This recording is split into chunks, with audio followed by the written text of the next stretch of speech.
Bonjour et bienvenue dans ce nouveau numéro de Questions sans détour. Mon invité aujourd'hui, Christian Céleste, bonjour. Bonjour. Merci d'être avec nous. Alors, on peut le dire, le Parti communiste guadeloupéen est en ordre de marche pour les législatives? Bien sûr, nous sommes candidats.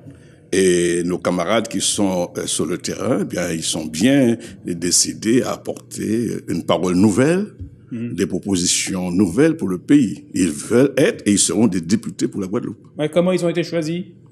Par la voie démocratique. Vous savez, chez nous, les choses sont très claires, très simples. C'est de la base au sommet. C'est-à-dire les cellules, les sections dans les communes ont fait des propositions après discussion et réflexion et le comité central a arrêté les candidatures. Ouais, il y a des bonnes chances de gagner une circonscription? Oui, je pense que les jeux sont ouverts aujourd'hui. Oui, il y a beaucoup de candidats. Il y a 82 candidats. Ça pose un problème sur lequel il faudrait peut-être réfléchir un jour. Est-ce qu'il s'agit d'une avancée de la démocratie? Est-ce qu'il s'agit d'un engagement des Guadeloupéens et dans la vie politique? Bon, ça, on verra après les élections. Alors, oui, moi je pense que les candidats présentés par le parti sont des candidats qui sont ancrés dans le réel guadeloupéen, qui sont connus, qui sont des militants, qui ne sont pas des nouveaux venus. Ils sont souvent des gens qui sont venus faire un coup de politique pour un moment. Ça fait des années. Vous avez l'impression que parmi les 82 candidats, il y en a justement qui viennent là parce qu'ils se disent il y a une ouverture? Mais il y a trop qui sont venus pour ça. Ouais. Parce que précisément, ils pensent qu'aujourd'hui que les maires députés ne sont plus candidats.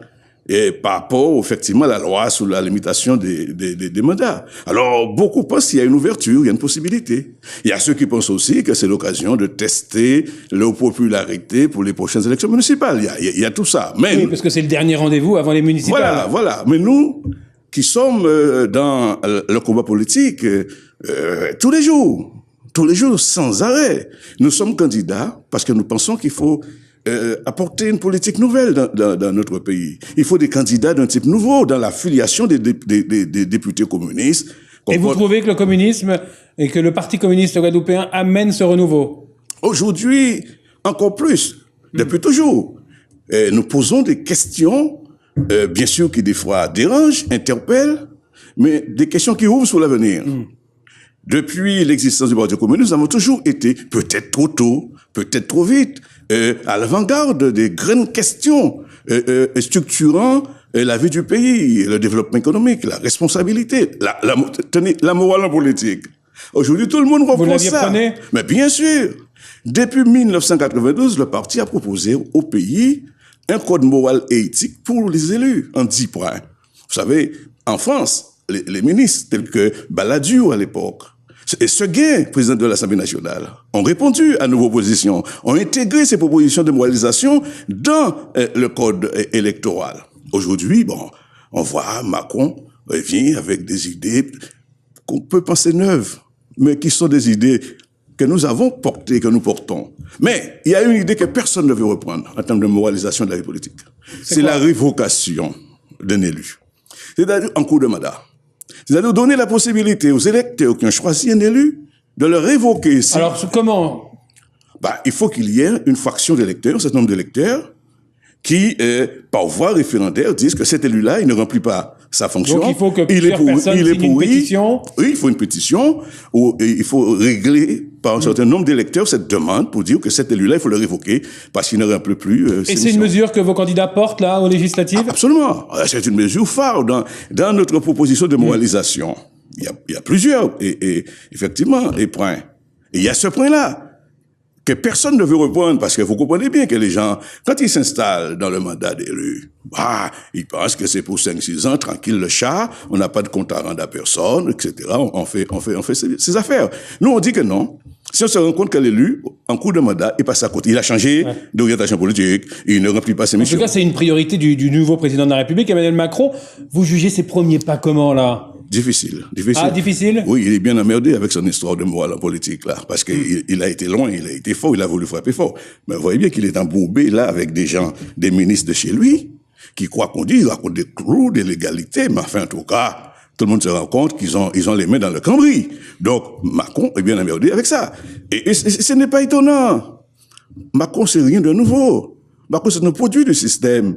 Bah, il est passé parce que le système financier, les capitalistes ont voulu ce changement, ils ont voulu mettre en place un homme à eux, quelqu'un vraiment de chez eux. Ces premiers pas sur la scène internationale, on peut quand même dire que ça s'est plutôt pas mal passé.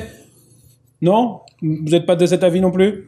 Disons que c'est le jeu de la politique étrangère internationale. On s'observe, on se regarde, on se soupèse, on attend pour voir.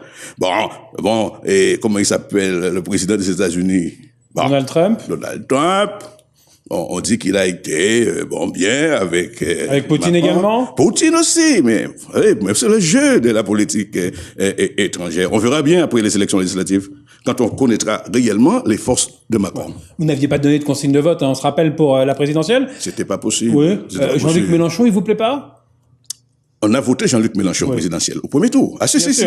On a voté Mélenchon. Oui. Au deuxième tour, on n'a pas donné de consigne.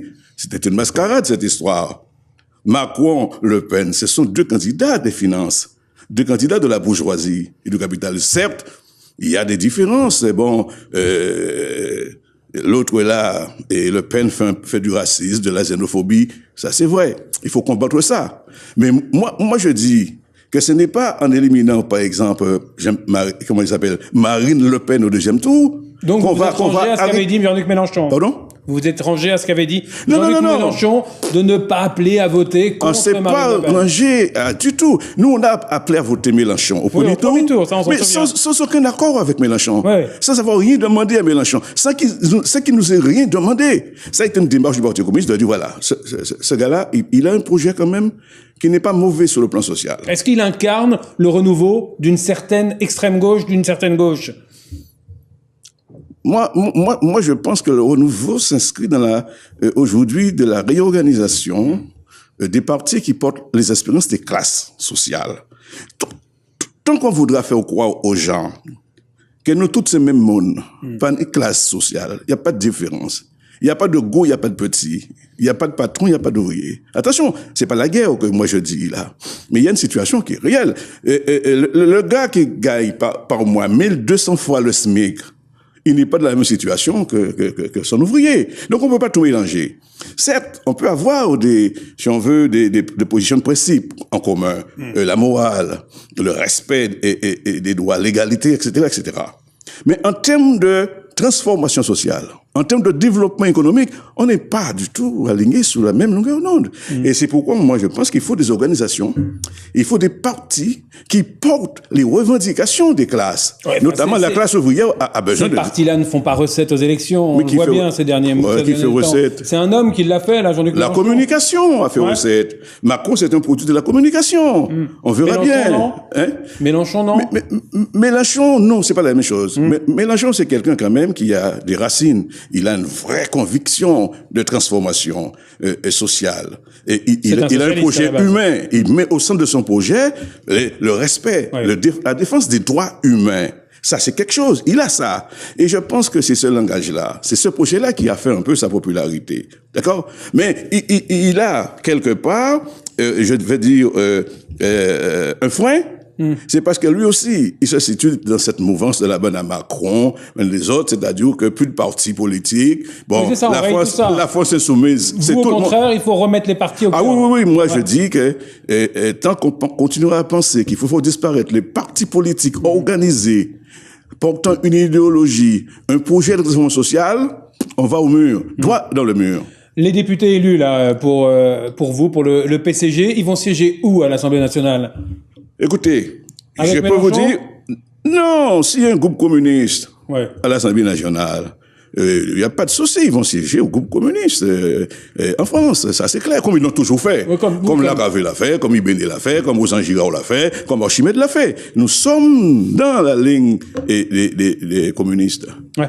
Le PCG, là, on peut le dire, il a connu des soubresauts, il a du mal à exister en Guadeloupe ces dernières années. Qu'est-ce qui fait que ça va redémarrer, selon vous? La crise qui s'amplifie, la misère qui se développe, la désespérance de la jeunesse, et on arrive à la conclusion qu'il faut changer ça. Il faut changer ce système. Il faut autre chose. Et précisément, c'est là où il y aura la rencontre avec le Parti communiste qui, depuis 58 ans, pose le problème de la transformation sociale, de nouveaux systèmes d'organisation dans le pays, qui a un projet réel politique, un statut d'autonomie pour la Guadeloupe, un projet global de développement adossé à ce statut. Pour l'instant, on fait pas de problème de numéro d'article. C'est pas l'article qui compte, c'est le contenu. C'est pas très à la mode en ce moment, l'évolution statutaire. Ah, mais c'est plus qu'à la mode, c'est la question centrale aujourd'hui. On peut tourner autour du pot, on peut se raconter des histoires, mais tout le monde comprend bien que la départementalisation, la régionalisation, les deux assemblées en Guadeloupe, ça nous conduit dans l'impasse. Rapidement, il y aura une collectivité unique rapidement, selon vous? Rapidement, je n'en sais rien. Je ne peux pas prévoir. Ce que je sais, moi, avec conviction, c'est qu'il y aura dans ce pays de Guadeloupe, avant longtemps, une évolution, une transformation. Moi, avec le Parti communiste, nous plaidons pour une collectivité autonome de Guadeloupe, dans le cadre de la République française. Mais ça, c'est pas nous qui allons l'imposer. Ce sont les Guadeloupéens. Notre tâche à nous. On fait comment? Comme les Martiniquais, comme les Guyanais, on va plus loin? Non, on va plus loin. Les Martiniquais et les Guyanais se sont inscrits dans le cadre de la loi constitutionnelle. Tout à fait. Okay. Nous, on dit, il faut faire quelque chose, disons, de propre à nous. Voilà pourquoi on a proposé de créer des comités populaires pour l'autonomie dans chaque commune de la Guadeloupe, pour faire émerger un véritable projet autonomiste. Et c'est ça. Et puis, avec ça aussi, la méthodologie pour y aller. La Constitution cadre la démarche. Je dis, écoutez, si vous êtes d'accord, le président de la République française, il va organiser une consultation électorale sur l'article 73 ou 74. Peu importe. Peu importe. Et puis après, vous avez voté pour, c'est terminé. C'est fini. Vous passez la main au gouvernement français, qui lui va élaborer la loi programme portant le contenu du statut. Et c'est là où il y a le piège. On a mis plus de 4 ans pour mettre en place le statut de Saint-Martin-et-Barthélemy. On a mis près de 5 ans pour mettre en place le statut de la Martinique et de la Guyane. Et tout cela se fait dans le cadre des cabinets ministériels. Nous, on dit non. Il faut mettre en place ici une assemblée avec des élus. Cette assemblée va élaborer le projet de statut qui sera discuté avec le gouvernement français. Mais au moins, nous que ça nous voulait. Et au pays, nous, ça y voulait. Vous êtes un combattant de longue date, on le sait. Oui. Il y a le renouveau qui arrive au PCG, là. Il y a des jeunes qui poussent. Écoutez, il suffit de voir nos candidats. Il n'y a que des candidats jeunes aux législatives. Il y a dans ma circonscription. Il y a quelqu'un qui va reprendre le parti plus tard, là, mais écoutez, il y en a plusieurs. Il y a des jeunes communistes. Qui? Et moi, je suis content. Vous savez, je suis content, je suis un vieux militant, c'est vrai, vous l'avez dit. Plus de 50 ans de vie militante. Un demi-siècle passé. Moi, ce qui vraiment, aujourd'hui, me donne de la force, c'est de voir que je peux partir tranquille. Il y a aujourd'hui... L'avenir est assuré. L'avenir est assuré. Et dans le cadre de ces élections, on voit, ce sont des jeunes. Moi, dans ma circonscription, la 4e, qui est candidat? Un jeune, capestérien, Edouard Camille, un gars de la cinquantaine, mais un gars, quand même, qui a une forte expérience politique. Jeunesse communiste depuis à l'âge de 16 ans. Il est encore là. Le gars, il est compétent. C'est important pour vous, hein, l'expérience en politique. L'expérience en politique, on a trop vu des gens arriver comme ça. Bon. Et puis, devenir élu, maire ou président, et puis, demain, il n'y a plus rien. Il n'y a plus rien. Quand ils perdent les élections, il n'y a plus rien. Terminé. Mais nous sommes toujours là. Et je suis sûr qu'Edouard Camille, s'il n'est pas élu prochainement, là, il sera encore là. C'est ça l'avenir. Et il y a le secrétaire général du parti, Félix Flemin. C'est l'avenir, ces gars-là. S'il n'est pas élu là, mais il sera là la prochaine fois. Il continuera son combat. Et dans la deuxième circonscription, Jacques Cancel, c'est l'avenir. Ce sont des jeunes. Et puis ce sont des jeunes gens engagés, qui sont combatifs, qui sont sérieux. Et surtout, qui portent la morale en politique. Merci à vous, Christian Céleste. Merci beaucoup. Très bonne fin de journée sur l'antenne de TV. On se retrouve rapidement pour un nouveau numéro de Questions sans détour.